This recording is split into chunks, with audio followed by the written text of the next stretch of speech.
What's up guys, it's Brad from Light Architect. In this video, I'm excited to announce a new add-on, GeoFX. The GeoFX add-on for Blender is a collaboration between Light Architect Labs and our friends over at our animation studios. It's an add-on that contains 7 preset geometry node systems and a panel user interface system that allows you to customize these effects very quickly inside of Blender. Right now we have a variety of different systems that allow you to unleash the power of geometry nodes, and these include systems that allow you to procedurally add ivy, chains, vines, ropes, lightning effects, firework simulations, and even a cobweb system that allows you to systematically add cobwebs to any object or collection that you have in your scene. So this is the Blender Market page for the add-on. As I mentioned, right now we have 7 different geometry node systems. However, as our animation studios and Light Architect continue to expand this add-on, we will be releasing free updates of more geometry node systems that should really help speed up your workflow and create really awesome things inside of Blender without having to tediously create all of those different individual effects by themselves. So we hope this add-on really sparks your creativity, and without further ado, I'm going to show you guys how you can install this add-on and get started, and just give a little bit of a demo of each effect that we have included in the add-on so far. So once you have downloaded the GeoFX add-on from Blender Market, go ahead and open up Blender. Now I'm just going to use this boat here as an example geometry that we can add some of these effects to within GeoFX. But before we get started actually enhancing this asset here, of course we need to install the add-on first so we have access to it in the right tab here. So to install the add-on, I'll just go to Edit and then Preferences, and then you're going to navigate to the add-ons tab here and click on Install. And once you go to install, you'll navigate to where you have saved that install file that you have downloaded from Blender Market. So as you can see here, it's called geofx.zip. So this is the file we need to install inside of Blender. So we'll just select that here and then click on Install Add-on.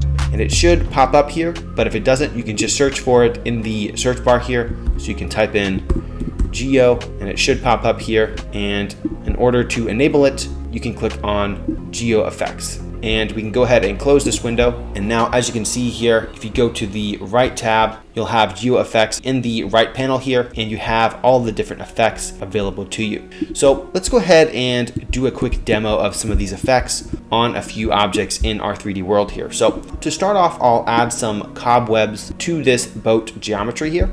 So I'll select this effect and I'll click on Draw Cobweb. And now you're going to be asked to select a collision collection for the cobwebs to be attached to. So right now our rowboat is in its own collection called rowboat. So in order to add the cobwebs to this rowboat, we can just select this in the collection drop-down menu. And now all we have to do to draw where we want the cobwebs to be on our rowboat here is just simply make a quick drawing here. And now, as you can see, we're adding some cobwebs very quickly to our 3D asset. So we can kind of just have some fun here.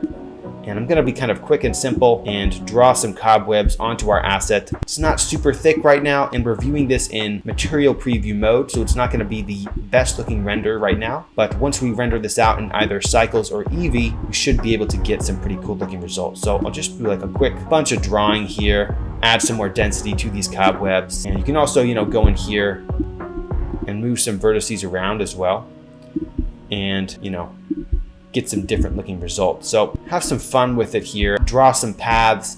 Then one thing we could do actually is increase the probability of our cobwebs. So we can increase this all the way. And now you're gonna have much thicker cobwebs where they tend to build up. I'm gonna leave that at 0.9 in this case, but we can also change the scale. And this is the parameter that you're probably going to want to adjust the most depending on how many cobwebs you want to add to your asset. So I'll go ahead and get out of object view really quick. Now we have some nice cobweb paths added to our 3D asset here. And let's just increase the scale to say 4.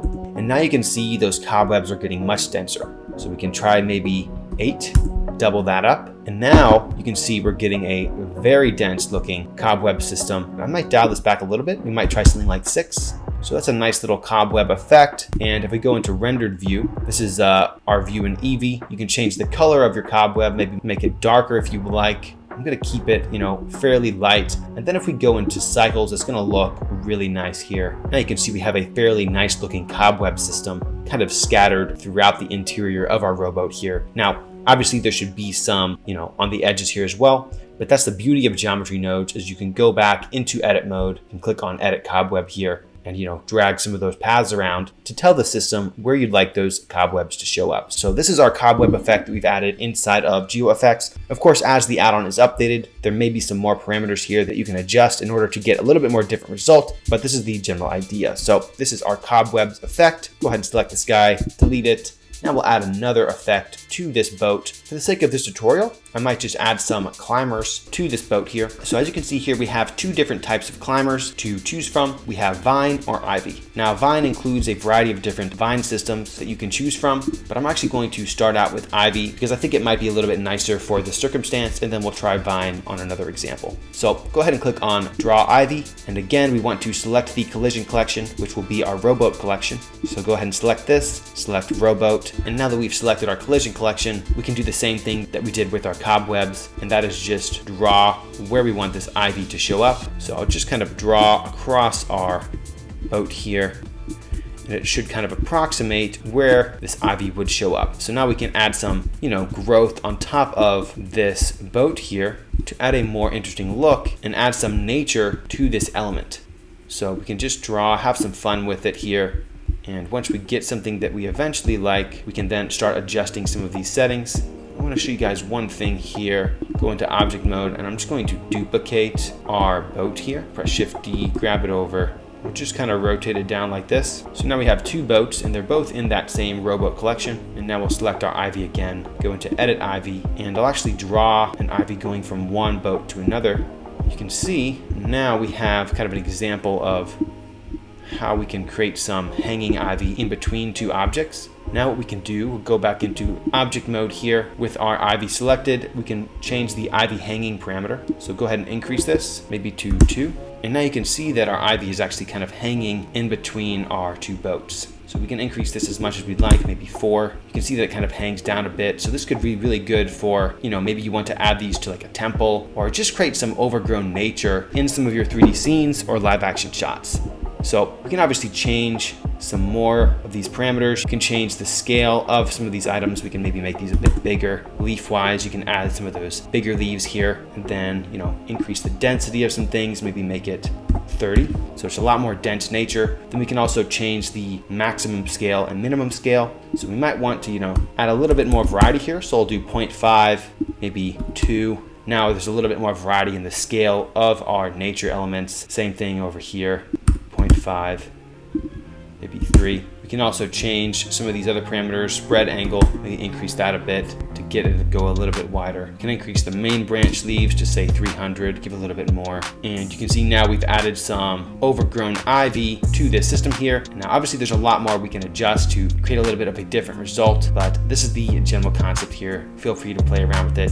If we go into cycles, of course, it's going to look much nicer. And now you can see kind of what it would look like if we're using our cycles rendering engine. So just a nice little way you can add some nature detail very quickly to your assets in your scene in a very non-destructive way inside of Blender. So this is a pretty nice little result here. I think you'll be happy with this system, and lots of settings to play with in order to dial in a look that's a little bit more unique for you.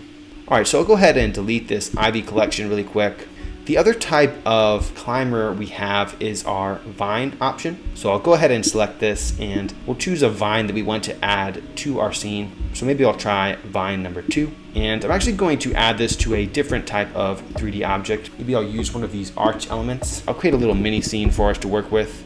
So now you can see we have this kind of archway that we can add some of our vines to. I do want to add this arch to our rowboat collection so we can use the same collision collection as we have been using before. So I'll go ahead and press M while it is selected and add this to the rowboat collection. And now what we can do, again, just like we did for the cobwebs and the ivy, click on draw vine, and again we'll select our collision collection, which is down here, select the rowboat, and now we can just draw where we want this vine to be, like so. Just draw kind of across here. Now, right off the bat, you can see something is happening. And why this isn't super detailed right now is because we're actually using a proxy version of this asset. So that's so you don't actually use a lot of computing power for the high quality nature element. So once you actually render the shot out, you won't actually be seeing this low poly green geometry here. You'll actually be seeing the nature element in its entirety. So if you want to turn that off, if you have a powerful computer and you just want to see it, you can deselect the proxy option. But kind of, similar settings here to play around with. You can play around with the emission area, the radius, the height. You can change the maximum and minimum scale of these nature instances. But again, pretty simple little process here. We can add some nature to our rowboat as well, just for fun, and get some pretty cool results. And now just to show you guys, I will kind of disable the proxy here for a second. So I'll exit our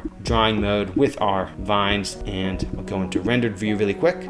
And then I'll turn off our proxy, and let's see how this looks. And now you can see that instead of the proxy mesh that we had earlier, we actually have these incredibly detailed flowers on the vine that we have selected here. So of course there are a variety of different parameters you can change here as well. You can actually load a different vine onto the same system if you like. So you can, select a different system and load it onto the same areas where you've drawn the path for your nature. But this is the general idea.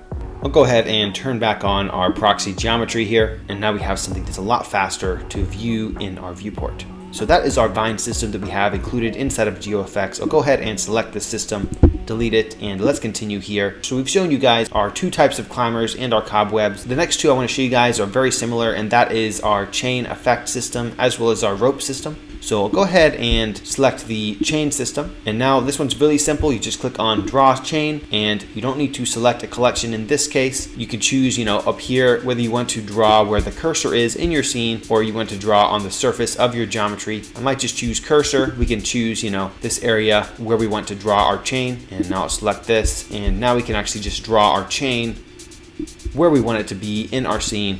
And just like that, you have a chain system that looks pretty great. You can go into material preview here, and you'll notice that pretty nice detail, metal chain. You can of course adjust the parameters of this chain. So if you want to very specifically place this chain, you can definitely do it, tie it up here.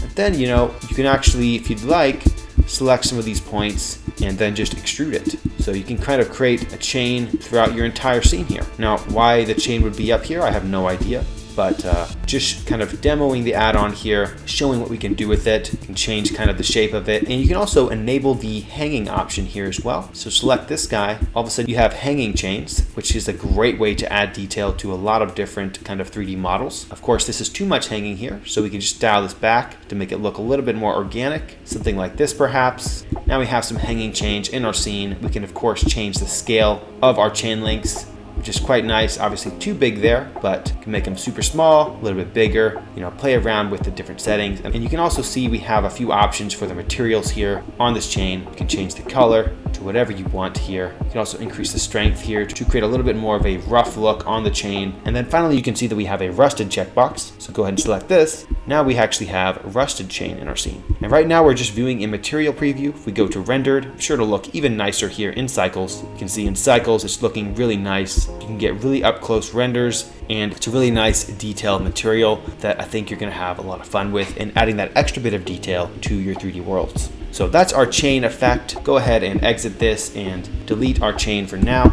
And now I'll show you guys the rope effect. So go ahead and select this. This one's pretty much the same thing as our chain, except as you probably have guessed, it's a rope. So go ahead and click on draw rope, and then I'll draw it the same place here. You can see it's a little bit too big, but that's no problem. You can change the thickness right here, make it 5 or maybe even 3. So now we have a rope added to our scene. We can, select our paths here, grab this out here, and we can place this however we like in our scene. We can enable hanging, change the hanging amount like so. As you saw, you can change the thickness, you can change the rope count, which is kind of interesting to change the style of rope. And of course, same thing if you want to extrude it. You can press E to extrude these points, and you can create a nice little hanging rope system that you can add to your 3D world. So pretty cool little rope system here. You can of course enable the texture in the viewport here, as you can see from this button, and kind of see what you're gonna get. And if we go into render view, you can see what it's going to look like. Nice little way to add a little bit more detail to your environments.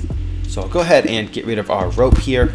Now the last two effects that we have inside of GeoFX so far are our lightning and fireworks effects. Now these are probably two of my favorite effects in this add-on, and we actually don't need any geometry to play around with for these two effects. So I'll go ahead and hide these from our preview window, and I'm actually going to go into EV view here. And first we'll try out our lightning effect. This is probably my favorite effect inside of GeoFX so far, and it's super simple to use. All we have to do is click on draw lightning, and of course you have a variety of different settings you can play around with here, but before we do any of that, we can just go here and draw a lightning bolt. And you can see right off the bat, we have an awesome lightning effect And if we go into rendered view, you'll see that we have a really awesome looking effect here. You can change the color here to whatever you like. I think I might just go a little bit blue. Now, you might think this looks a little bit unrealistic, but maybe that's just because we don't have any glow on it. So if we enable bloom in EV view, this is looking pretty awesome. There are also a lot of different ways you can customize this. So we can change the amount of branches, like so. We can actually animate this lightning to move over the course of our timeline, like this. We can change the noise strength to add more or less noise to your system. You can also change the radius of the bolt itself, which is quite nice. And of course, we can also animate the length of your bolt. So if you want to animate some lightning in your scene, you can just animate this parameter, and you can very quickly add lightning to your scene. And probably the coolest aspect of a lot of these geometry node systems is your ability to just adjust the path of the system and get a totally different result. So we have a pretty cool looking system here, and we're not restricted to just one lightning bolt either. We can actually draw multiple lightning bolts on the same system if we'd like, and then animate them all together. We can create kind of like an electrical storm type effect if you tweak it a little bit. And you can also, animate the length of all these at once. So pretty cool little effect here. Great way to add some electrical visual effects to your 3D scenes or live action shot. As you probably saw from our trailer, it was a lot of fun adding that electrical storm to the live action plate, and we hope you enjoy it as well. So this is our lightning effect. Play around with it accordingly. Of course, it also renders out in cycles as well, which also looks good. However, it just doesn't have that automatic bloom added to it. So you'll have to add that glow in post-production, which might actually be better anyway, but this is the general idea. Finally, the last system that I want to show you inside of our GeoFX add-on is our firework effect. So go ahead and select this. This is our simplest effect to add to the scene. All you have to do is click on Add Fireworks, and in the center of your scene, you'll have a control system for your fireworks. Now, I'm going to switch this to Eevee just for now, but you can see if we play through our scene, just press spacebar, we have some fireworks going off really nicely. If we go into rendered view, you can see what's going on here. Beautiful fireworks very quickly. Go ahead and change the end frame of our simulation here to 220 so we have a little bit longer preview of everything. So great little fireworks system. I'm rendering this in real time inside of Eevee. Looks great. You can change a variety of different settings for these fireworks. You can even make them your own custom color. Right now they're choosing a random color. If you want to make it customizable, you can do color 1 and color 2, and you can create an effect that's more specific to maybe your color palette or your shot that you want to add these fireworks to. I'm going to leave that off. I like the preset a little bit more. You can change the amount of particles on each burst. So maybe you want them a little bit more intense. You can do 300, and of course you have to restart that to see everything. Now you can see we have a much denser looking firework. You can change the interval here. This affects how many fireworks are being sent off at once. So if you actually decrease this value, we actually get more fireworks being fired off. So creating a crazy effect here, which is pretty awesome. You can change your minimum height, your maximum height, meaning the area where the fireworks are going to be blasted. One of the coolest ones we can play around with is our noise. So you can enable your noise, maybe increase the noise strength a bit to 0.2. And now you can see if we play this, you'll notice that you'll get a crazy effect here. These particles are kind of going crazy. So not a traditional firework effect, but pretty cool little result. If you want to go for something a little bit more, stylistic, you can dial this back, of course, 0.05 like it was, and get a little bit more of a, result that's in between. More organic type fireworks, I guess. But yeah, lots of effects you can play around with. You can bring down the maximum height to say something like 1, so it's closer to the minimum height. And now as you can see here, we've actually made a denser system where they'll only explode on a smaller area vertically, which is quite interesting. So just a lot of different ways you can customize this effect. I personally love the firework and lightning effect. However, of course, all of these are super useful for adding that extra bit of detail to your 3D environments. But this is the final effect in our GeoFX add-on so far. Again, this add-on is a collaboration between Rakesh at R Animation Studios and myself at Light Architect. So we really hope you enjoy this add-on as we create it into something even more unique in the future. As always, feel free to leave a comment if you have any questions or suggestions in the comment section below. Let us know what you'd like to see next, and I'll see you next time.